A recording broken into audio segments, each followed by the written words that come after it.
My name is Jeff Rensink. Today's V lecture we're going to be talking about autonomous AP filtering. Now this discussion is mainly geared around the CCIE wireless lab and knowing how to get through any topics that might relate to this. But it's just good information in general if you ever do need to configure some autonomous APs. So let's go ahead and dig right into this. So with autonomous APs, we really have three main filtering methods that we can use to control what clients are allowed to get on our access points and actually communicate onto our network here. So AP filtering. So first method that we'll talk about is the global association list. Global association list or filter. So as it pretty much alludes to, this is a global filter, which means once we configure this global association list, anytime any client needs to associate up to this access point, doesn't matter which SSID, is subject to this association list. And this association list is actually based off of a ACL. It's a MAC-based ACL. So you'll configure an ACL with permits and denies. Anything permitted passes the association list. Anything denied either explicitly or with the implicit deny at the end of the access control list will not be allowed to associate up to the AP. And again, this affects every single SSID, current and future. So it's it's very broad ranging. The next one, we're starting to get a little bit more focused here, is it's Per-SSID MAC filtering. So if you've ever played around with MAC filtering on the unified side, where you turn on a WLAN, same technology, except on the autonomous world. So Per-SSID, so we can turn it on a SSID basis. And then this, instead of access list based, is we actually need to reference either an internal list of MAC addresses, which would be configured locally on the AP, or we can also kick it out to a radius server. And then the radius server could house all the available MAC addresses. So either an internal list or some sort of a radius server is taking care of our MAC lookups. But again, if you pass the authentication, the MAC address entry is found, you're allowed to associate to this SSID. If not, you are denied from associating to the SSID. And then the last method we have is just simple ACLs. We can write up an ACL. It could be a MAC-based ACL. It could be an IP-based ACL if you want to control it based off of IPs. Oftentimes it's MAC address-based, but you can do whatever you want. And then you just apply the ACL to an interface. Typically we would apply this to a radio interface if we want to control what wireless clients are allowed to get on and off our network here. And you could get very specific. You could allow clients on, but only talk on certain protocols or whatever. But for the purposes of this discussion, we'll just talk about just generic allows and denies as opposed to port filtering or anything like that. So using an ACL to say what clients are allowed to communicate through a given radio interface and which aren't. And this is the most granular in that this applies technically to an interface.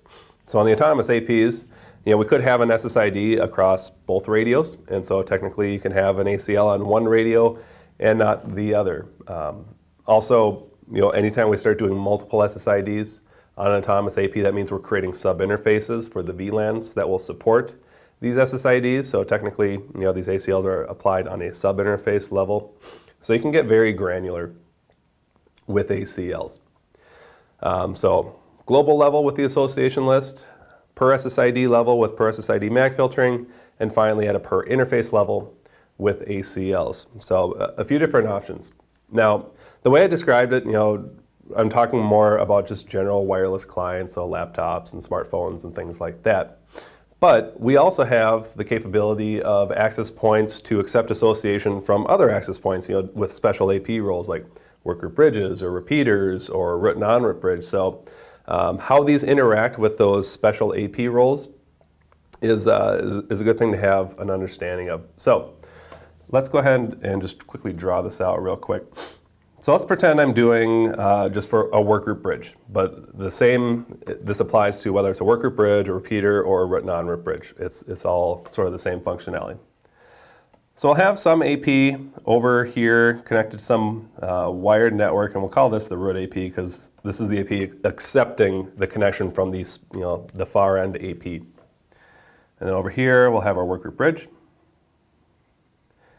And that's also connected to some wired network behind there. But if this was a repeater, replace this wired network behind here with the wireless clients connecting to the repeaters. Same thing with the root bridge, non-root bridge. The workgroup bridge would just be the non-root bridge connected to a bunch of wired stuff. So there's some clients on the other side of this special AP, in this case the workgroup bridge, and they're connecting up here. So the first two options of the global association list and the MAC, Per-SSID MAC filtering behave the same way when we start using these special AP roles, and this is the way it's going to work. So when this workgroup bridge associates to the root AP, if we have either of these first two MAC filtering options turned on, only the workgroup bridge is subject to the filtering. So the workgroup bridge must be allowed either on the ACL for the global association list or must have an entry in the Per-SSID MAC filtering. Now all the clients behind the workgroup bridge or repeater or non-root bridge, whatever it's going to be, these are not filtered. So what that means is once we have the workgroup bridge associated, every client behind the workgroup bridge is not subject to the filtering method, whether it's the global association list or the Per-SSID MAC filtering. So we're either allowing the workgroup bridge and every client behind it, or we deny the workgroup bridge and subsequently the clients behind it cannot come through. Same thing with the repeater. We either allow the repeater and every wireless client connecting up to the repeater, or we don't allow the repeater and subsequently the wireless clients behind the repeater. And the non-root bridge we allow. We either allow the non-root bridge in every client or we deny everything. So with these first two methods of global association list, Per-SSID MAC filtering, as it pertains to these special AP roles, either the AP and everything behind it is allowed or nothing's allowed. We can't allow the workgroup bridge in some clients, but not other clients behind the workgroup bridge with these first two methods. Now the last method, ACL, that one can apply conditionally to everything. So this is with either the global association list or Per-SSID MAC filter. These are the two use cases where the AP is filtered but the clients are not. If instead we do an ACL, workgroup bridge with clients behind it. If we do ACL based and we apply the ACL, to the SSID or the sub interface where this workgroup bridge is associating to, now everything is subject to filtering because it's just ACLs simply just look at every piece of traffic that comes through the interface and either allows it or denies it. So the ACL technically isn't applying to the association, which is what the global association and MAC filtering does. Those first two options apply to the association phase. ACLs just apply to traffic generically. So with an ACL, you could say, yep, let's allow the workgroup bridge and these three clients behind the workgroup bridge, but no other clients behind the workgroup bridge would be allowed to come through. So ACLs are the most granular in terms of being able to control what's coming in behind these special APs, workgroup bridge, repeater, non-root bridge. But the one caveat is technically, let's say that we had 10 clients over here behind the workgroup bridge and the ACL only allowed 3 of them. What you would actually see, at least on a workgroup bridge, repeater should be the same way, is that you'd see all 10 clients in the association table of the root AP, but they wouldn't be able to talk. So technically, they're associated, even though they can't actually communicate through the access point. So you have to kind of, if you ever ran into something like this in the wireless lab where they say, you shouldn't see, clients associated, if they actually say something about clients should not be able to associate, technically ACLs never stop the association, they only stop the subsequent traffic post-association. So option 1 and option 2 are the only two that actually stop the association to where you wouldn't even see it in a show .11 associations command. So know that and kind of be thinking about that when you're reading through the lab and trying to decipher, okay, what's the appropriate solution here. Look for some of those keywords about, should they just not be allowed to communicate, or should they not be allowed to associate? And that'll help, direct you to the appropriate option there. So those are the 3 methods. Let's go ahead and we'll show you, all this in action, how you would configure filtering all 3 of these methods here. So for our examples here, we have AP1 is going to be our root AP in our topology. And then I have AP2, which is going to be a worker bridge, which has a single client behind it. And then we also have my Win7 PC, which is representing the general wireless clients. So both of these will be able to come up. I set up 2 SSIDs. So I have one SSID called just worker bridge, pod 1, and then one just called auto 1, pod 1. So 2 SSIDs, essentially one for the regular wireless client and one for the work group bridge to connect to. So that's the topology that we're going to be using in this example. So let's go to my work group bridge, or sorry, my autonomous AP1. Right now I have my clients associated, both work group bridge and my regular client. Excuse me. So you'll see down here, here's the auto 1 pod 1 SSID. I have my client is being placed on VLAN 13. So it's out there. Up on top here is my work group bridge SSID. Here is my work group bridge itself, 10.10.1.101, so the work group bridge is associated. You're seeing one client behind it, but let's see if I can ping across here to the actual IP that I want to get. There we go. So I have this, it's just a switch behind it with an SVI 10.10.1.10.50. So the 10.10.1.10.50 is my wired client behind the work group bridge. So right now I don't have any MAC filtering turned on, just a couple SSIDs allowing authentications. The work group bridge SSID is actually just a generic open SSID, and the auto 1 pod 1 SSID is I think that's a AO2.1x authenticating SSID. But filtering works on just about any type, and it doesn't really differentiate. It works the same way whether it's an open SSID, an AO2.1x SSID. It's just an additional step in the association process and authentication. So let's go ahead, we'll go through those 3 things. So the first thing we'll do is a global association list. Now with the global association list, it's going to apply to both SSIDs since it's global. So what I need to do is make sure that I allow, at a minimum, I'll need my wireless client in that global association list, and I'll need my work group bridge. And if you remember, I don't need my clients behind my work group bridge when I'm doing a global association list. So you'll see, even though I don't actually add the MAC address for my client, my wired client behind the work group bridge, it'll come through. We'll be able to talk to it just fine. So the first thing you need to do is configure your access control list. So this is a MAC-based ACL, so usually we use in the range of the 700s. So access list, I'll just use 700. And then we just need to permit whatever we want, so permit. So I'll start off, I'll just permit 1 so you can see what happens when it fails. So I'll allow the Win7 client, but I won't add the work group bridge yet, just for illustrative purposes.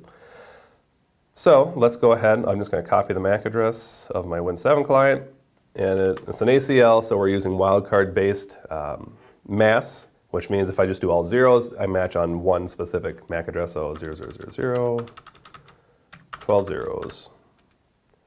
All right, everything else is denied by default with the implicit deny at the end. Okay, so I have my ACL. The command to enable the global association list, .11, association MAC list 700. All right, so this should cause all my clients to bounce. Do show .11 associations. All right. So I got my wireless client. Whoops. Undebug.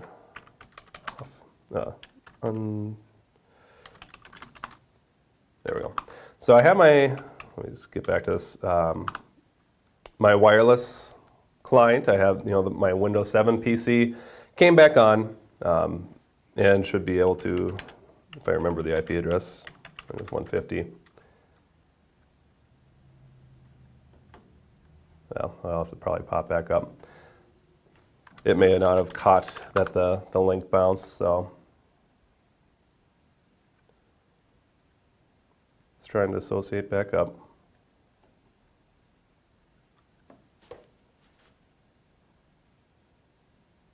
There we go. So I'll pull this IP address again, finally came through.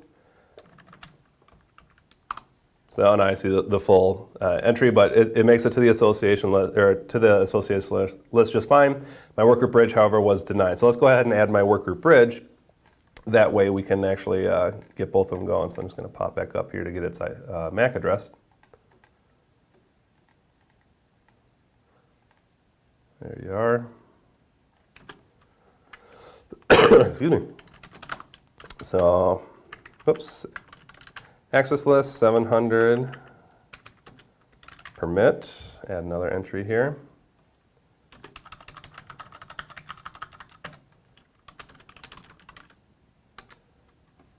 Now, if I look at my access list, I'll see I have 2 entries on there. My worker bridge, I believe, just associated, show .11 associations. There we go. So I get worker bridge clients as well. So once I get the worker bridge allowed, all the clients behind the worker bridge can come through. Let's try to ping it, 10.10.110.50. I can ping it. So even though I didn't add 10.10, the MAC address for 10.10.110.50 comes through just fine because the worker bridge that was in front of it was allowed. So there would be the global association list, an example of configuring that. And if you wanted to configure that in the GUI, I'll just show you that one real quick. You can find that under security.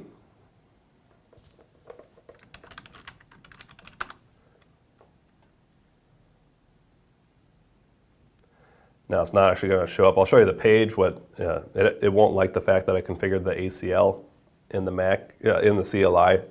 So it wouldn't actually let me apply it here. So if you want to use the GUI to apply the association list, you actually have to configure the ACL in the GUI. But it was under security, advanced security, then association access list. And so if you want, it's got a shortcut right there to define the filter, which would be the ACL, or you could go, you'd also find filters under services. And here I get the error that ACL 700 was created, well, it wasn't created by the web, so it won't let me use it. But once you create the ACL, you would see it on this list below. You choose it from the list and hit apply. So this is a nice example about how mixing CLI and GUI oftentimes doesn't work very well, at least for a given technology or a piece of configuration. Oftentimes you either do it all in the GUI or all in the CLI, but mixing them doesn't always work so well.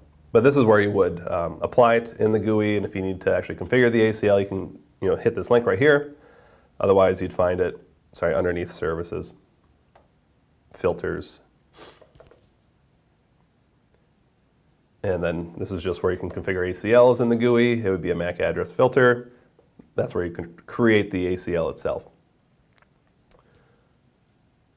All right, so there's an example of the global association list. I'm going to go ahead and take it off, though, so I'm not doing double filtering methods. So then we'll do the Per-SSID MAC filtering. I suppose just no .11 association MAC list. All right, so no filtering going on anymore. Let's go ahead and do a Per-SSID filtering. So with Per-SSID filtering, we have 2 places to look up these MAC addresses. First is an internal list, and this is a little easier to illustrate actually in the GUI here. Or we can use an external radius server. So if we go under security, and it's back under that advanced security, same place we were looking at for that global association list. The first tab is controls where we look to check for MAC addresses anytime we do MAC filtering. So MAC address authentication tab. By default, it looks in a local list. So once this finally loads up, you'll see local list only is the default selection. And so I would just need to populate this list with MAC addresses, the same MAC addresses I used for my global association list. So let's go ahead, we'll show you that one real quick. So let me just pull a MAC address, show .11 associations. We'll do just the Win7 client. So we'll just focus on this one SSID to begin with, and then we'll enable external lookups, and we'll do that with the my workgroup bridge one. Excuse me.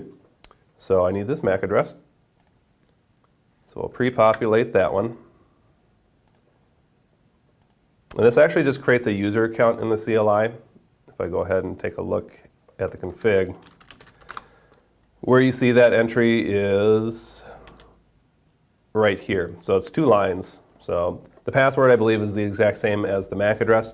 And then we get this extra command, auto command exit. I'm not exactly sure what that does, but this is what the CLI config turns out to be for these user lookups.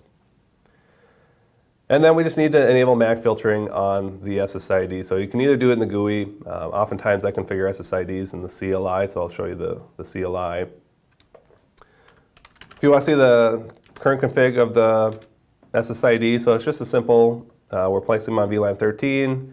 We're using Radius, so it's authentication open EAP with EAP methods. And then we have key management, WPA version 2, so it's WPA 2 AES 802.1x authenticating SSID. And guest mode just says we're broadcasting the SSID. So all I need to do is tweak the authentication command and just add in MAC filtering on top of my normal authentication. So authentication open, and here we can see I can do MAC address. So as you're putting the command in, if you need to combine MAC auth with 802.1x auth, you actually have to specify MAC first. If I just said authentication open, EAP in my method list, MAC auth goes away, so you have to do MAC first. So MAC, what's my method list? MAC methods, and that's just in case you never configure this in the CLI. I'm just trying to match this method list up here. Login MAC methods, which is saying look locally. So that's what I'm trying to match on there. And then I can put in my EAP. So do MAC filtering and also do 802.1x EAP methods. All right, so it's going to bounce this. But it should allow it to re-authenticate because I did put the entry in for that MAC address. Show .11 associations. Let's see. Okay, so it did come back. It's authing at the moment, so we're going to have to kind of wait for that to complete. Or maybe I can try to reconnect, see if it'll go a little bit faster this time. But the fact that we actually see it in the associations list here means it passed the MAC check part, and now it moved into the authenticating phase of things. So we know the MAC filtering worked. Otherwise, I wouldn't even see it on this list. So now I'm just waiting for the actual authentication part to complete itself. For whatever reason, it's taking a while.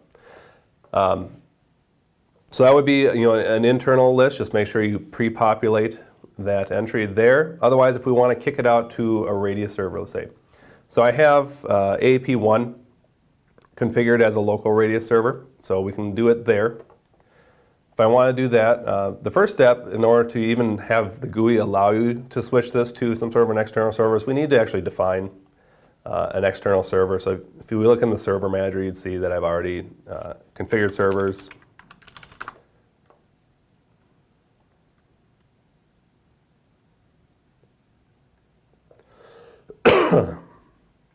I'm actually defining a couple servers, but we're using, we'll just do local Radius with Autonomous AP1 here. So I have it defined as a server, and I've also defined it as the default server to use for MAC authentication. And this is a little bit deceiving, or it's a place where you can get easily confused. Is oftentimes, you're coming in here, you want to do MAC auth on an external radius server. So you come in here, you define your radius server, you come down here, you define that radius server as the default server for MAC authentication, and you might think, well, okay, now it's going to start using this radius server for MAC, but that's not the case. It only starts using this radius server for MAC authentications once you've gone into advanced security and actually said, look external. Otherwise, even though you've defined a default server for MAC authentications, it's still not using it until we come in here and say, always just look externally, or look external if you don't find it in the local list, or vice versa. So we'll say just look externally. So we won't even reference the internal list here. Now, in order for any MAC authentications to work, I got to get that entry on the local, on whatever the radius server is, which happens to be AP1 as well. So let's go ahead and we'll add that as a MAC radius entry. So let's snag this. We'll come into the local radius server. Oops, sorry. We'll get it one of these times. So under security, local radius server, if you want to configure this in the GUI.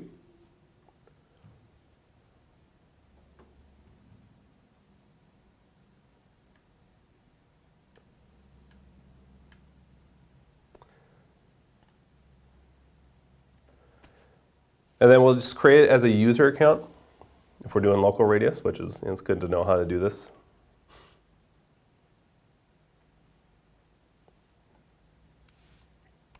And then we also get the option, as we create the individual user, I just need to wait until this finishes loading here, to specify it for MAC authentication only, which is a good thing to do if you ever want to configure this with local radius. Otherwise, technically, the way that you put this in here is you put the MAC address in, no delineators, so just the raw 12 characters of hex. And then the password is the same as the username. Now, if I just did it like this and I didn't check MAC authentication only, people could just log in or authenticate to the SSID with this as a username password, which we probably don't want. So checking the box here says that this entry is only usable for a MAC lookup, which probably is what you want to do if you're doing this with local radius. If you're doing it on ACS, you just put this in as a host entry and it wouldn't be a big deal. But since we're doing this local radius, that's a good tip. All right, so now that we have that in there, we should be able to hopefully get that client to associate again. Oops. So let's see if it's currently on there or not. Show.11 associations. All right, so it's there. Let's clear it out. Let's just force it to leave and make sure that it comes back through. Clear .11 association, or what would it be? Client.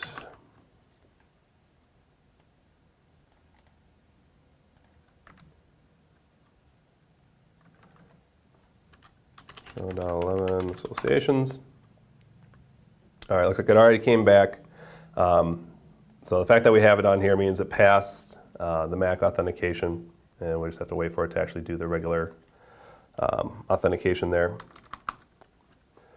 So that would be getting it going on a per-SSID basis, either with an internal list or with looking up on an external radius server, whether it's local radius server or even ACS. It's the same config here, it's just we reference just different radius servers. And I could repeat the same thing. Auth failed.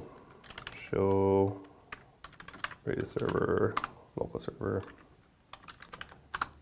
See if we can get an idea by why my auth failed. So we see entries here. So now we can see that the MAC lookups are happening because we see lookups for this MAC address username. There, it finally worked.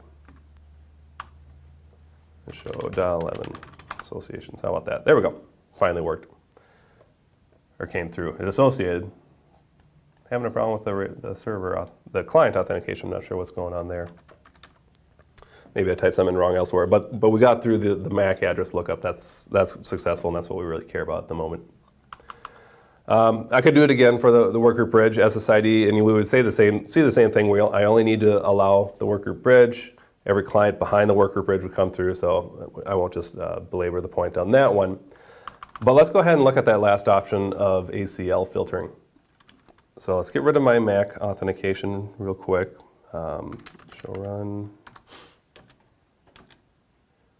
So I'm just going to tweak this SSID one more time, put it back to the way it was. Authentication, open, EAP. EAP methods.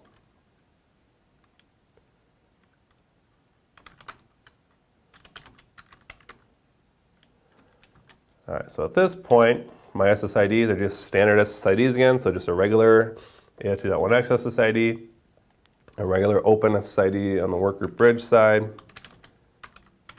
Let's see if everything's back up again.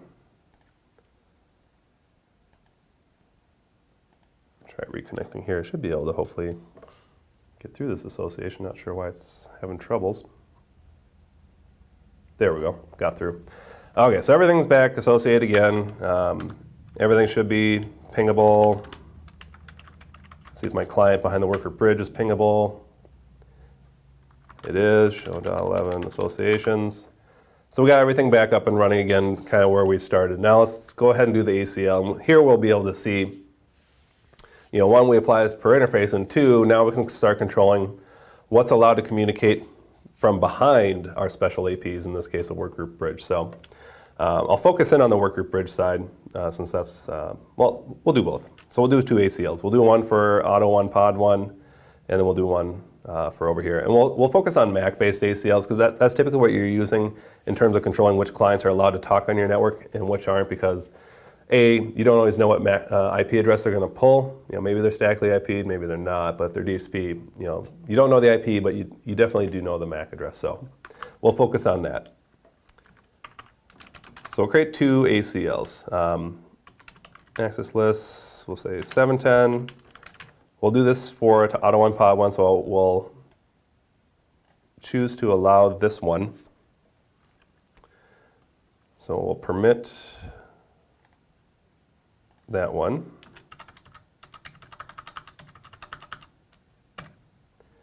And then we'll do 711. We'll allow the workgroup bridge, but we won't allow the workgroup bridge client. So we'll be able to ping 1010, 110, 101, but we won't be able to ping 1010, 110, 50. Yet we'll still see this client in the list of, on the association list. So here we'll just allow that one.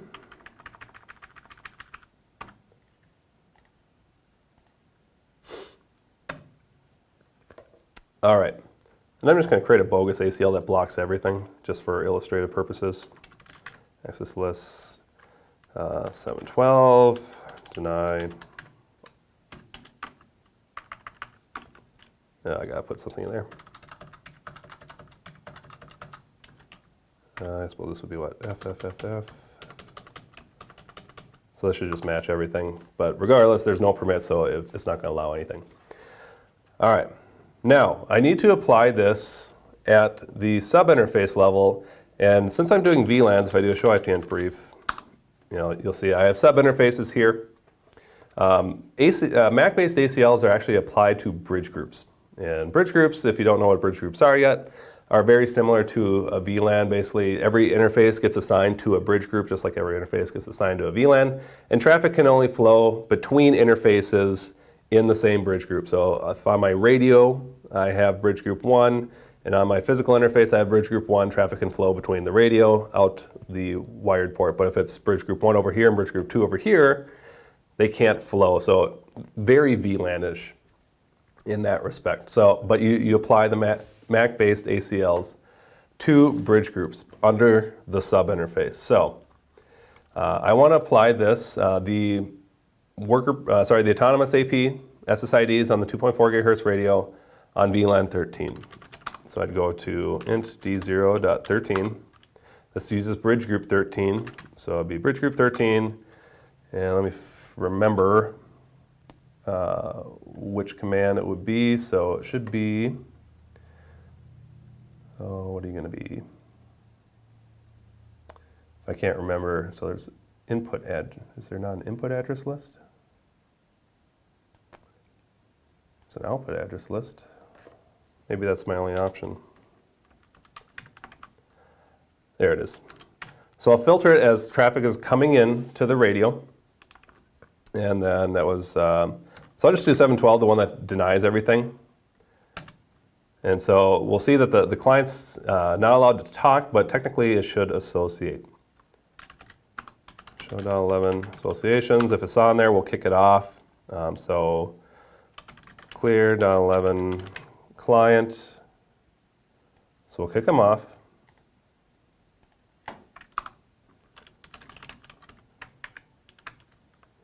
Show.11 associations.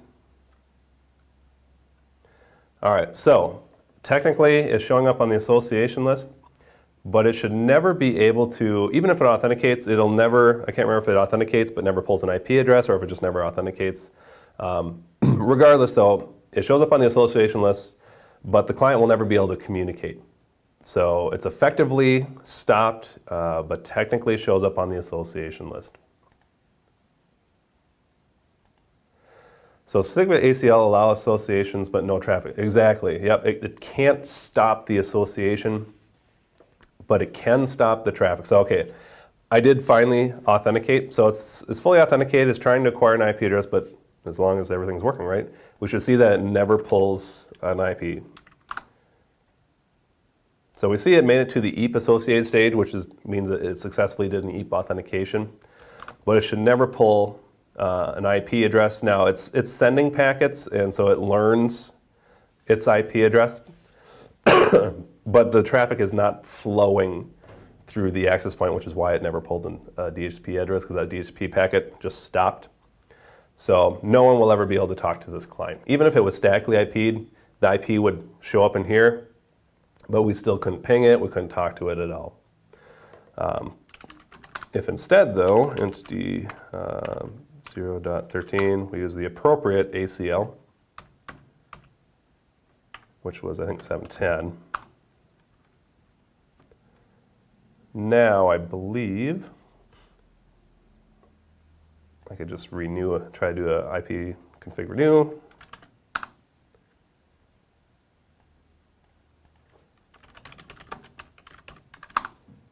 Should hopefully be able to pull an IP address now. So the global association ACL will stop the association. Per-SSID MAC filtering stops the association, so they don't even show up in that show.11 associations list, and then subsequently their traffic is not allowed through. The only one that stops the traffic but allows the association is the regular ACL applied to an interface. So okay, now my client was able to pull an IP address. Now I had the appropriate MAC address on there. Let's go ahead and we'll do the workgroup bridge as a final example, and then we'll kind of wrap it up here. All right, so now we'll go to, it's on the 5 gigahertz radio, D1 on the VLAN 110 interface. This one uses bridge group 1, so it's going to be bridge group 1. Again, input address list. I believe this one was 711. So this will allow the workgroup bridge itself, but it doesn't allow anything behind the workgroup bridge. So we shouldn't be able to talk to our wired client behind the workgroup bridge. And let's bounce the workgroup bridge just to clear stuff out. Do show.11 associations. Let me just get the MAC address of my workgroup bridge. All right, so clear.11 client, the workgroup bridge.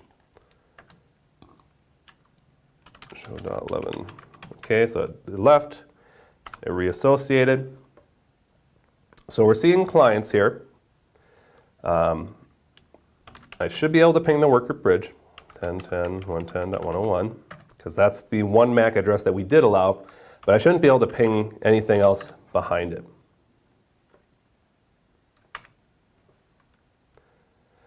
So interesting. So what happened here is we actually just learned the MAC address of that device behind there. Oh, not 101, sorry, 50.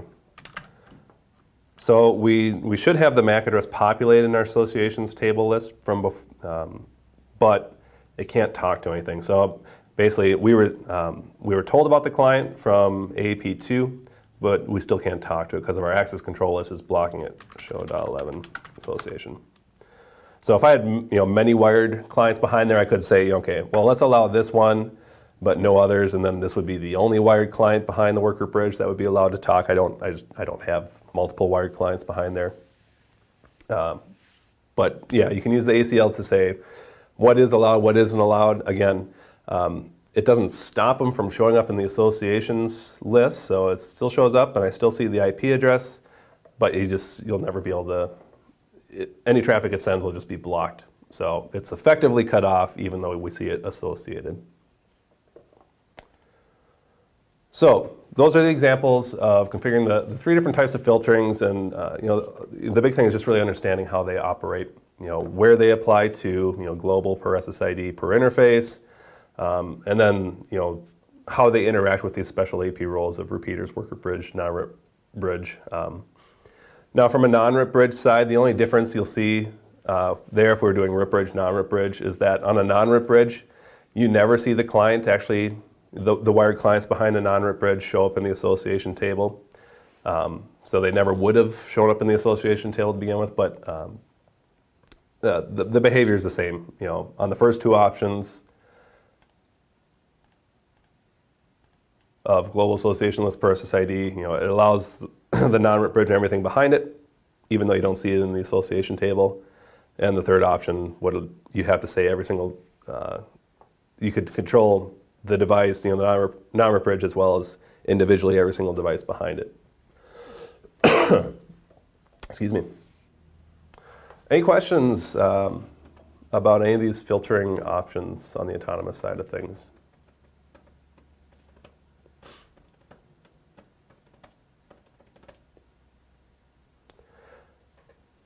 Oh, maybe one. Otherwise, we'll wrap it up for the day here.